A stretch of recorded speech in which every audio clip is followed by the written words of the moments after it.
I met Naomi 5 years ago at our university graduation after party. We clicked instantly, and our relationship felt like something straight out of a fairy tale. Last spring, on a perfect evening under the stars, I proposed. She said yes, and I thought we would spend forever together. But lately, something changed. She started canceling wedding planning appointments and growing distant. Yesterday, sitting across from me at our kitchen table, she looked me straight in the eyes and said, "I am not sure I want to marry you anymore." Before I tell you how my world collapsed around me, drop a comment letting me know if you have ever had someone you trusted completely break your heart. Hit subscribe to follow my journey from heartbreak to healing. Naomi and I met during our final semester at Westlake University. It was February, and I was studying late in the library when she asked if she could share my table since all others were taken. I remember looking up from my textbook and being struck by her warm brown eyes and genuine smile. We started talking about our economics class that we apparently had been in together for months without noticing each other.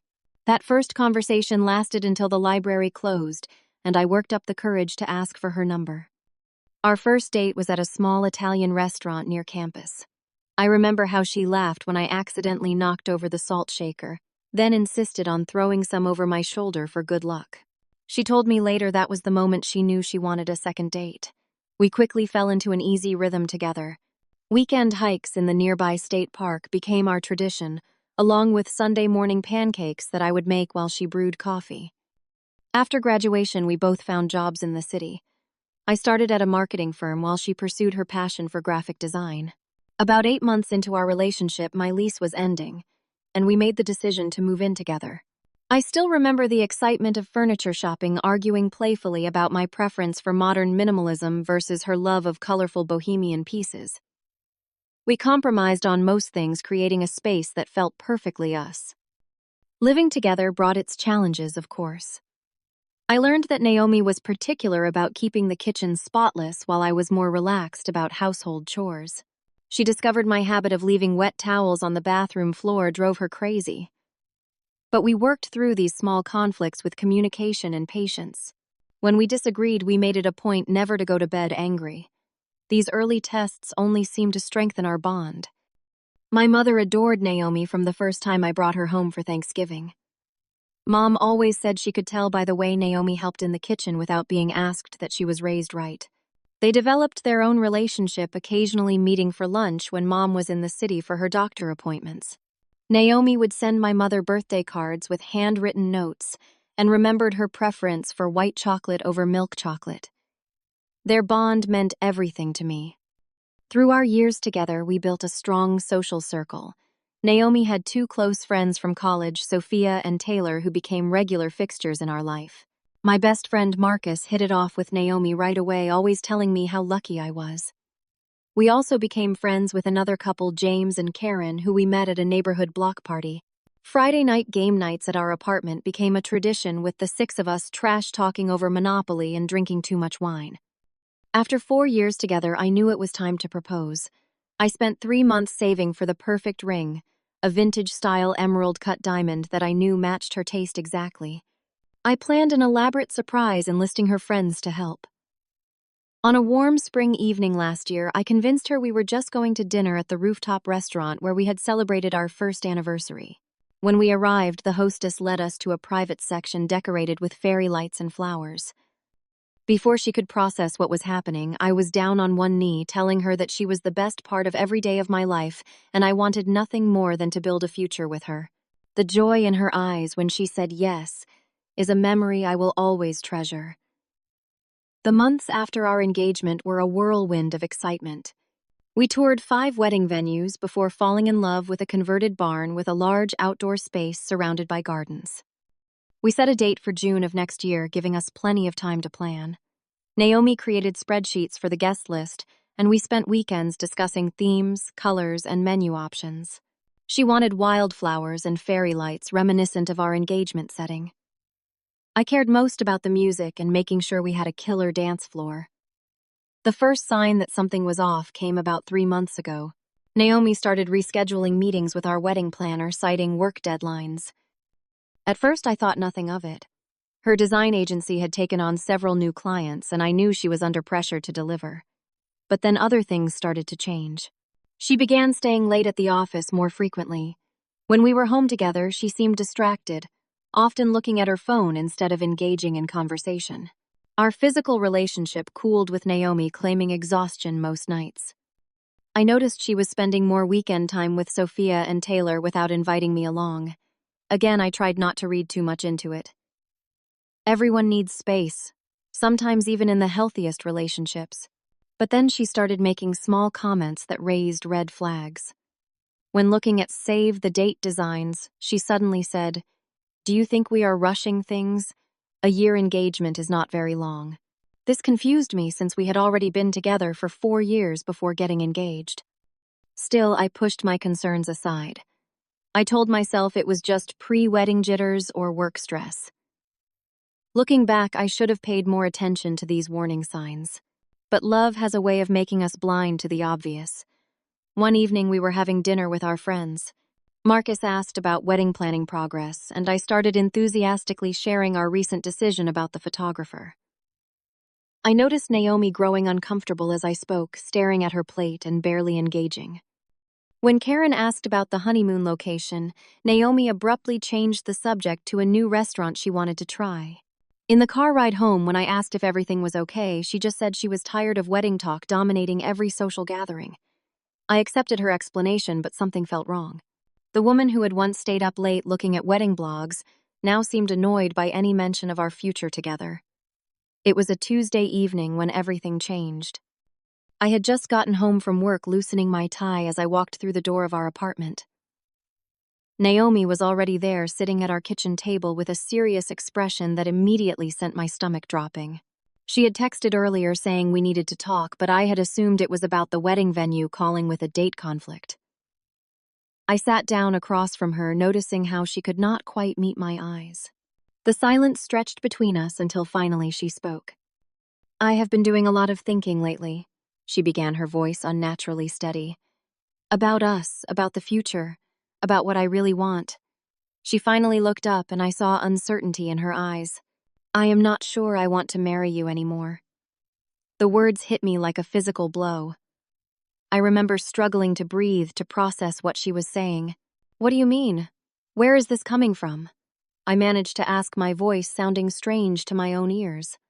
Naomi sighed, pushing her hair back from her face in that familiar gesture I had always found endearing.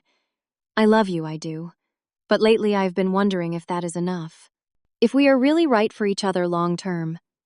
If this is really what I want for the rest of my life." I asked for specifics, for something concrete I could understand or fix. Her answers were frustratingly vague. She talked about feeling something missing and questioning if we wanted the same things. When I pressed harder, she admitted she had been having these doubts since before I proposed, but had hoped the excitement of engagement would make them go away. That night, for the first time in our 5 years together, we slept in separate rooms. I took the couch, staring at the ceiling until morning, replaying every moment of our relationship and wondering how I had missed this fundamental disconnect. Breakfast the next morning was a silent, awkward affair. She avoided my gaze, and I could not find words for the hurt and confusion swirling inside me. Before leaving for work, Naomi suggested we take some space to think things through. "Maybe we rushed into engagement," she said. "We should probably pause the wedding planning for now." I nodded, numbly unable to argue, watching as she grabbed her bag and left without our usual goodbye kiss. That day at work was a blur. I could not focus on anything, and eventually locked myself in the bathroom for 15 minutes just to pull myself together after nearly breaking down during a client call. At lunch, I called Marcus, my voice cracking as I filled him in. His shock matched my own. "This makes no sense," he kept saying. "You two are perfect together. Everyone thinks so." That evening, I tried again to talk things through with Naomi. I asked if there was someone else, a question that had been tormenting me all day. She seemed genuinely offended by the suggestion. "This is about us," she insisted. "About me figuring out what I want." Her answers remained frustratingly ambiguous. She could not or would not articulate what exactly was missing for her, what doubts were plaguing her. I fluctuated between anger, desperate bargaining, and profound sadness throughout our conversation, which ultimately resolved nothing. That weekend, we had previously committed to attending a birthday party for our friend Taylor. Given the raw state of our relationship, I suggested we skip it, but Naomi insisted we go to avoid questions from our friend group. "Let us just act normal for one night," she pleaded. Against my better judgment, I agreed.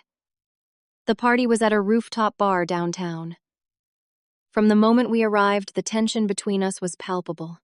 We arrived separately. I came straight from work while Naomi went home to change first.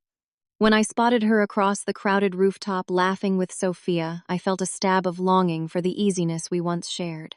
I noticed that Naomi was drinking more than usual, already on her third cocktail, when I approached her group an hour into the party. James was there too, standing closer to Naomi than I thought necessary. When I joined their circle, the conversation awkwardly stuttered before shifting to workplace gossip I could not contribute to, as the three of them worked in connected industries. As the night progressed, I found myself increasingly sidelined in conversations. Naomi barely acknowledged me, and when she did, it felt forced. Around midnight, after many rounds of drinks, someone suggested a game of truth or dare, like we were all back in college. The questions and dares started innocently enough, mostly inside jokes and mild embarrassments. Then Taylor turned to Naomi. "Truth. Why have you been so quiet about wedding planning lately? Usually we cannot get you to shut up about it." The group laughed, unaware of the grenade that had just been tossed into our pretense of normalcy. I watched Naomi's face carefully. She took another long sip of her drink before answering. "Maybe because I am not sure it is happening anymore," she said, her tone attempting lightness but falling flat. A awkward silence fell over the group. James was the first to break it. "Wait, what, you two are perfect together. What is the holdup?" And then Naomi said the words that would play on repeat in my mind for months to come. She looked at me with an expression I could not read and said loudly enough for everyone to hear, "If you were more successful, I would marry you tomorrow." The statement hung in the air. I saw shock register on several faces. Taylor let out an uncomfortable laugh. Sophia looked mortified. And James, the first, noticed with growing unease, was watching Naomi with an intensity that suggested private understanding. "It was just a joke," Naomi quickly added, not meeting my eyes. But nobody was laughing, and the damage was done. I excused myself, claiming a need for fresh air, and spent the next 20 minutes alone on the far side of the rooftop trying to compose myself. Our ride home was filled with cold silence until I finally asked, "Did you mean what you said back there?" "It was just a stupid joke," she snapped. "Everyone was drinking. Do not be so sensitive." "A joke is supposed to be funny," I replied quietly. Nobody was laughing Naomi. Her half-hearted apology did nothing to ease the humiliation and hurt I felt. That night I could not sleep. While Naomi snored softly beside me, I picked up her phone to check the time and saw a notification from James. "Hope you are okay. Call me tomorrow." The next morning I confronted her about the message. Her defensive reaction only increased my suspicions. "Are you spying on me now?" she demanded. "James is my friend. He was checking if I was okay after our awkward fight." Over the next 2 weeks, things deteriorated rapidly. I discovered more text messages between Naomi and James. Nothing explicitly romantic, but filled with inside jokes and late-night conversations that felt inappropriate for someone in a committed relationship. When confronted, Naomi became increasingly critical of me, pointing out flaws she had never mentioned before. My career ambitions were suddenly lacking. My sense of humor was predictable. Even the way I dressed became a target for her criticism. The stress began affecting every aspect of my life. I could not sleep, often lying awake until 3 a.m., before giving up and moving to the couch. My work performance suffered enough that my boss called me in for a concerned chat. I started questioning everything about myself. Was I really unambitious? Not good enough? The confidence I had always carried began to crumble under the weight of her sudden dissatisfaction. After 3 weeks of this emotional roller coaster, I finally broke down and called my mother. I had been avoiding telling my family about our problems, partly out of embarrassment, and partly out of a desperate hope that things would magically return to normal. But that morning, after another night on the couch, I needed the comfort only a parent can provide. Mom listened patiently as I poured out the whole ugly story from Naomi's initial declaration of doubt to the humiliating party incident to my growing suspicions about James. When I finished, there was a long pause before she spoke. "Honey," she said gently, "this does not sound like the Naomi I know. Has something happened in her life recently? A job setback or family issue?" Her question made me realize how little Naomi had been sharing with me lately. Once we had talked about everything. Now I had no idea what might be going on in her work or family life that could explain this personality shift. "I do not know, Mom," I admitted. "She has shut me out completely." Mom offered the kind of wise perspective only someone who has known you your whole life can provide. "You deserve someone who is certain about you," she said firmly. "Someone who builds you up, not tears you down. Take it from someone who spent 10 years with a man who made me doubt my worth. That is no way to live." Her words stayed with me as I drove home that evening. I was turning into our apartment complex when I spotted something that confirmed my worst fears. Naomi's car was parked near the community pool area, and there she was sitting at a poolside table with James. Even from a distance, their body language was unmistakable. He was holding her hand across the table, and she was leaning toward him with the kind of open, animated expression I had not seen directed at me in months. I did not confront them. Instead, I drove around the block 3 times trying to calm my racing heart before parking and walking to our apartment. When Naomi came home an hour later, I was waiting. "I saw you with James at the pool," I said simply. She did not deny it. "We were just talking," she said, but her eyes gave her away. "Are you having an affair?" I asked directly. "It is not an affair," she protested. "Nothing physical has happened.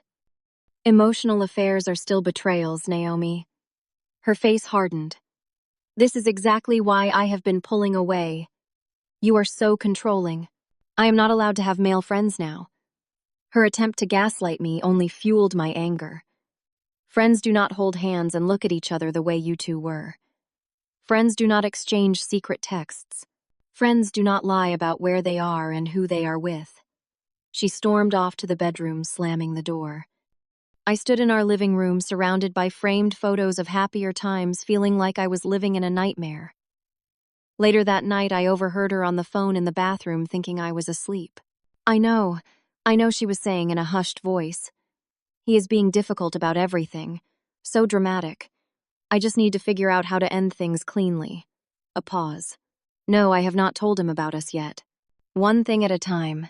That was the moment the full truth hit me. The woman I had planned to spend my life with was not only leaving me, but had already replaced me in her heart. The betrayal was complete. The next day, I came home from work early and found a small, heartbreaking discovery. The engagement ring I had spent months saving for the symbol of our future together had been removed from her finger and tossed carelessly in her jewelry drawer. Not even placed in its box, just discarded among old earrings and bracelets. Standing in our bedroom holding that abandoned ring, something broke inside me, but something else hardened with resolve. I deserved better than this. Better than lies, manipulation, and public humiliation. Before I could formulate what to do next, Naomi dropped another bombshell. She arrived home that evening with a small suitcase. "I need some space," she announced. "I am going to stay with Sophia for a week or two while we figure things out." She said it as though it were a mutual decision we had reached together. I watched in stunned silence as she packed clothes, toiletries, and her laptop. She did not take much, suggesting this break was temporary. Before leaving, she paused at the door. "This will be good for us," she said, not quite meeting my eyes. "Time to think clearly." After she left, I wandered through our half-empty apartment, past the wedding planning binders on the coffee table, the save the date sample cards on the fridge, the wall where we had been collecting ideas for our first dance song. Our shared life, our planned future, suddenly felt like an elaborate fantasy I had constructed alone. The week that followed was the lowest point of my life. I barely ate. I called in sick to work for 3 days straight. I ignored messages from friends unwilling to explain what had happened. The silence of the apartment was deafening. Then came the call that finally snapped me out of my despair. My phone rang early on a Sunday morning. It was my mother, and she was crying. "Mom, what is wrong?" I asked, instantly alert. Through tears, she explained that Naomi had called her the previous evening. "She said terrible things, honey. She said you had become controlling and even aggressive. That you were tracking her movements and reading her private messages. That she was afraid of how you might react to the breakup." Mom's voice broke. "She asked me to check on you because she was concerned about your mental state." I was speechless. Not only was Naomi leaving me for another man, but she was also attempting to rewrite our history, casting me as the villain to make herself the victim.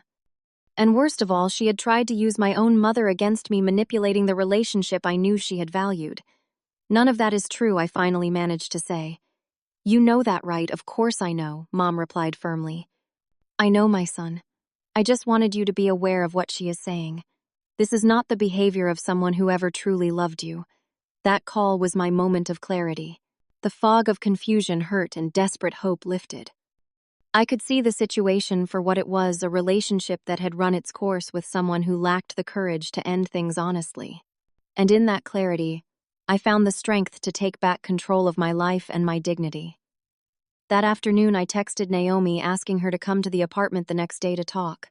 I spent the rest of the day preparing not just what I would say, but how I would say it.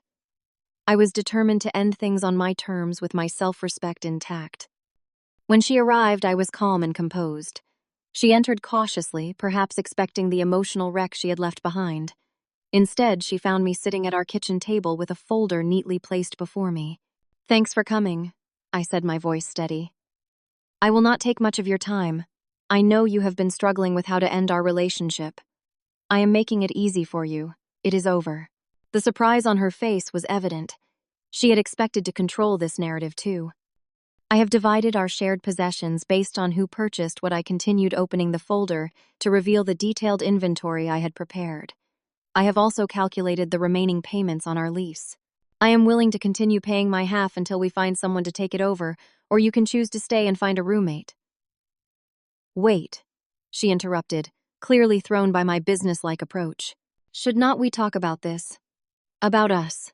"There is no us anymore," I replied simply. "You made that clear when you started seeing James, while still wearing my ring." She flinched at his name. "It is not what you think." "It does not matter what I think anymore," I said. "What matters is that we end this cleanly and respectfully. I have one more thing for you." I slid a small box across the table. Inside was her engagement ring. "You should have this. It was given with the promise of a future together. Since that future no longer exists, neither does the meaning of this ring." Her eyes filled with tears, but I had learned enough about Naomi in recent weeks to recognize the performance element in her emotion. "I never meant to hurt you," she said quietly. "And yet you did, repeatedly and deliberately," I responded. "You lied. You humiliated me in front of our friends. You tried to turn my family against me. Those are not the actions of someone who cares about another person's feelings." She started to protest, but I held up my hand. "I am not interested in debating our different versions of reality. I called you here to make the separation process as simple as possible. If you agree to the terms in this folder, we can both move forward without further drama." Looking somewhat shell-shocked, Naomi nodded and took the folder. As she rose to leave, she paused. "I really am sorry for how things turned out. I did love you, you know." I met her gaze steadily. "I believe you did once. I hope you find what you are looking for, Naomi. And I hope James knows that relationships that begin with betrayal rarely end well." After she left, I expected to fall apart again. Instead, I felt an unexpected lightness. The weight of trying to save something already broken had been lifted. The uncertainty was gone. Now I could begin the real work of healing. The next few weeks were challenging in different ways. There were practical matters to handle: canceling vendors, notifying guests that the wedding was off, separating our finances.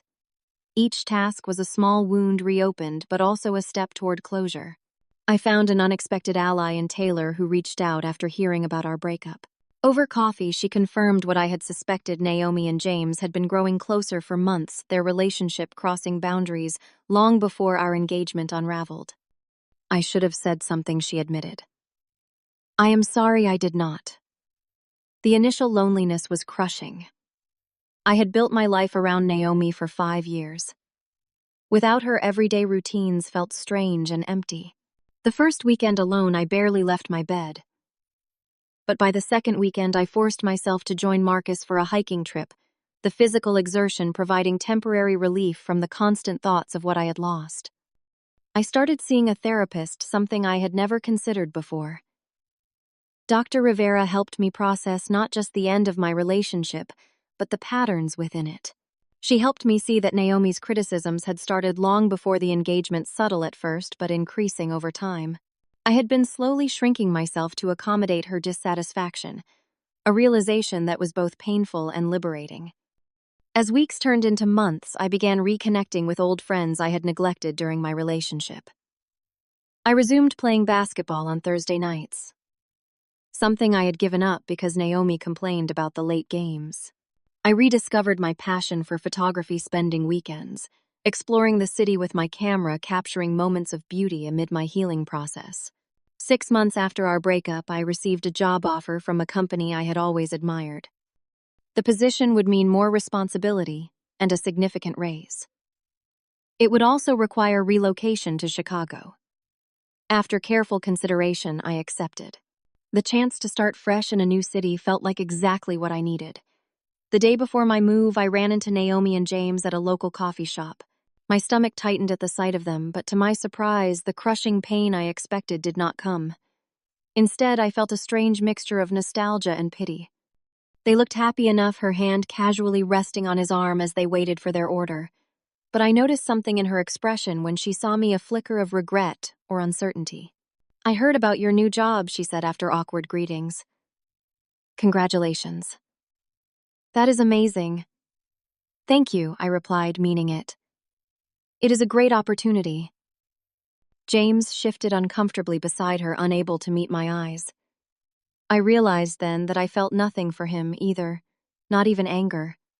Whatever they had or would become was no longer my concern. As I walked away, I understood that true healing is not about forgetting the pain but learning to carry it differently. The experience had changed me, but it had not broken me. My first year in Chicago brought unexpected growth.